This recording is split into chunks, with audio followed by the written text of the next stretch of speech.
A huge night ahead for the music industry. The 65th Annual Grammy Awards is happening on Sunday, February 5th. Yahoo Finance's Jen Schonberger joining us now with more on that. Hey, Jen. Hey there, Shauna. That's right. With the Grammys set to air this Sunday, I sat down with Harvey Mason Jr., CEO of the Recording Academy, which puts on music's biggest show, to talk about what to expect. Diversity has been a key cornerstone goal for both the Academy and Mason. This year, nominations were the most diverse ever, and Mason says audiences are able to look forward to a diversity in genres, people, and music this year. Take a listen. I am a diversity person. I am from the diverse community that we hope to represent.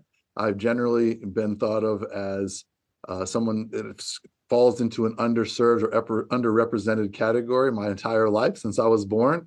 And I'll go more into my history and my experiences, but I bring with me to the role a desire to make sure that we're reflective of the entire industry. I bring with me my experience in the industry for the last 30 years working as a songwriter and producer. And I bring with me just the lens that I see things through, which is inclusion and equity makes sense. It's not performative. It's not because we think it sounds good or it's a cool buzzword. It's because greatness comes when different people from all different experiences and all different backgrounds come together, whether that's to make decisions, whether that's to make music, whether that's to make a TV show.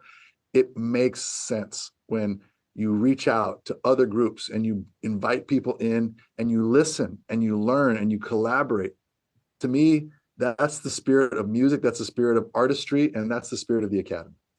Are we seeing enough representation when it comes to female songwriters specifically? There was some research done from the University of Southern California that sort of showed, if you looked from 2020 going backwards a decade, that we hadn't seen as much contribution, perhaps, and strides made when it comes to women. Certainly, you see the nominations now for Song of the Year, Album of the Year. Many of them are solo female artists. Have we made enough stride there? What's your sense? I think we're getting better. I don't think we've made enough stride. We've made huge strides.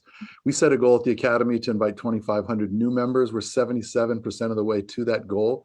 That's a big jump for us, and the percentage of women members and voters has grown for us immensely. I think you're seeing a difference in the nominations and hopefully the winners going forward, but there's still much more to do, both for gender equity and also just people of color and representing music accurately. We know 34% of music created and consumed is Black music, so we need to make sure we're reflecting that, and we need to do the same with women voters in our organization. Harvey, what do you think is the biggest challenge facing the music industry right now? Wow, that's a whole show, Jennifer, probably a whole nother interview, but there are many challenges facing our industry.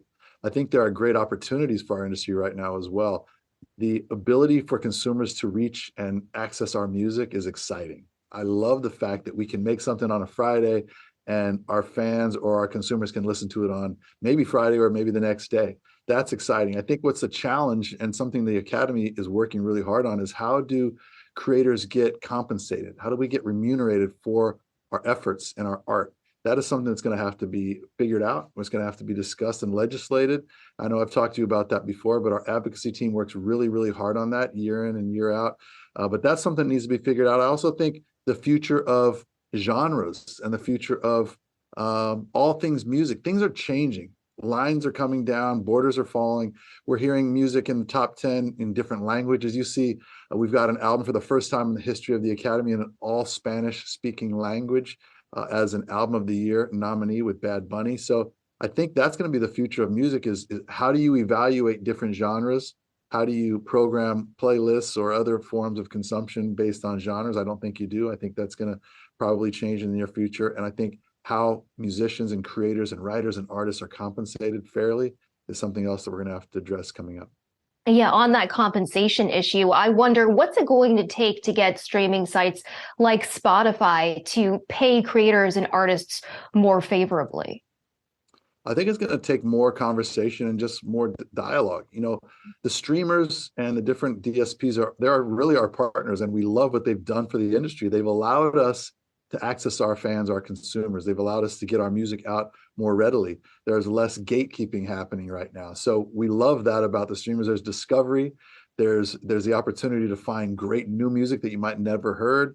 There's opportunity to get music quicker and more variety. So that's a positive. I think the The question is, how do we come to a fair solution around the economics of songwriters, performers, labels, publishers, independent artists, DIY artists?